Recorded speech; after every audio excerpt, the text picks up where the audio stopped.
सुप्रभात छात्रों, आज हम शास्त्री द्वितीय वर्ष का क्लास लेंगे जिसमें हम आप लोगों को रश्मि रथी का प्रथम सर्ग पढ़ा रहे थे छात्रों। ठीक है, और आज हम कल 17वां पद तक पढ़ाए थे, आज 18 और 19 पद पढ़ाएंगे छात्रों, जिसमें आप लोगों को शब्दार्थ बताएंगे, फिर उसके भावार्थ के बारे में बताएंगे छात्रों। ठीक है, तो आज का पद हम लोग देखेंगे छात्रों रश्मि रथी के प्रथम सर्ग का।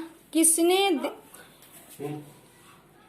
19 और 20 पढ़ाएंगे छात्र, सॉरी 19 और 20 पढ़ाएंगे, कल 18 तक पढ़ा चुके थे। ठीक है, तो आज 19वां पद है। इसमें ये दुर्योधन का कथन है। जब कृपाचार्य ने कर्ण को कहते हैं कि तुम पहले किसी राज्य का राजा बनो, फिर इस राजपुत्र से युद्ध करो, तो उसी पर कर्ण का यहाँ कथन है। कर्ण जवाब देते हैं। क्या जवाब देते हैं देखते हैं छात्रों। करना क्या अपमान ठीक है इस अनमोल रतन का, मानवता की इस विभूति का, धरती के इस धन का, बिना राज्य यदि नहीं वीरता का इसको अधिकार, तो मेरी यह खुली घोषणा सुने सकल संसार। तो ये कथन किसका है छात्रों? दुर्योधन का कथन है ना। तो हम इसका शब्दार्थ एक दो देख लेते हैं। अनमोल रतन, जिसका मोल नहीं होता है उसे अनमोल रतन मतलब जानते ही हैं। तो हीरा, तो अनमोल रतन का अर्थ होता है जिसका मोल नहीं है ना, जिसके बराबर कुछ नहीं है। उसके बाद विभूति है, विभूति का अर्थ होता है महानता, दिव्य शक्ति, शकल का सारा संसार। रंगभूमि का अर्थ होता है युद्ध का मैदान छात्रों। ठीक है, तो हम इसके भावार्थ को देखते हैं छात्रों। तो कर्ण, ये दुर्योधन उन कर्ण के पक्ष लेकर जवाब देते हैं कृपाचार्य के बातों का, और कहते हैं क्या करना क्या अपमान ठीक है इस अनमोल रतन का। वो जो दुर्योधन है वो कर्ण को एक अनमोल रतन के रूप में देखते हैं, जिसका मूल्य किसी के बराबर नहीं, यानी एक रतन, वो एक हीरा है, और हीरा को पहचाना एक जौहरी ही पहचान सकता है छात्रों, आप लोग अच्छी तरह से जानते हैं।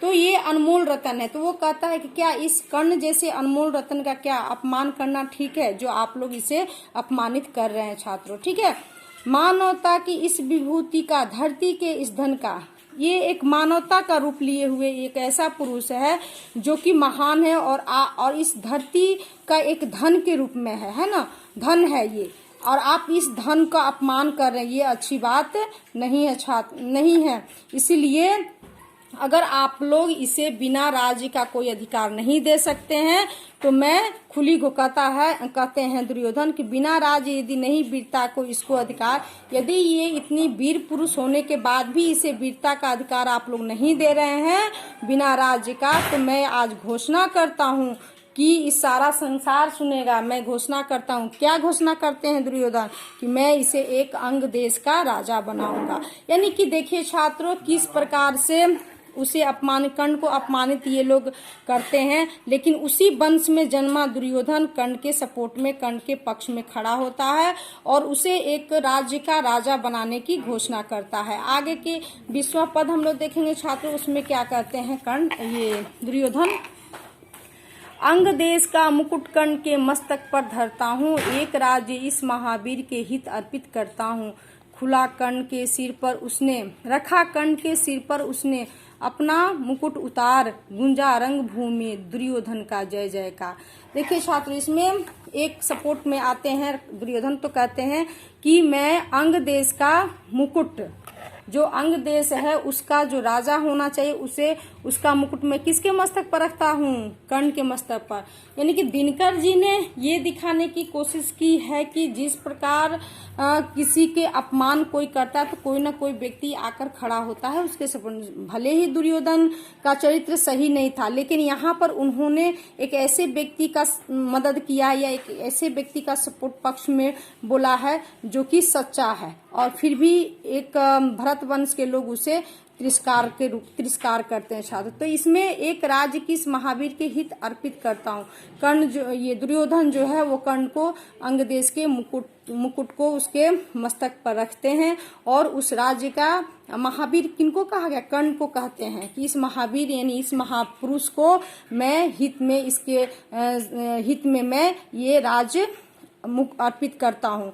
रखा कर्ण के सिर पर उसने अपना मुकुट उतारा, और दुर्योधन जो है वो अपना मुकुट उतार देते हैं और उतार कर कर्ण के सिर पर रखते हैं, और उसे अंग देश का राजा बनाते हैं।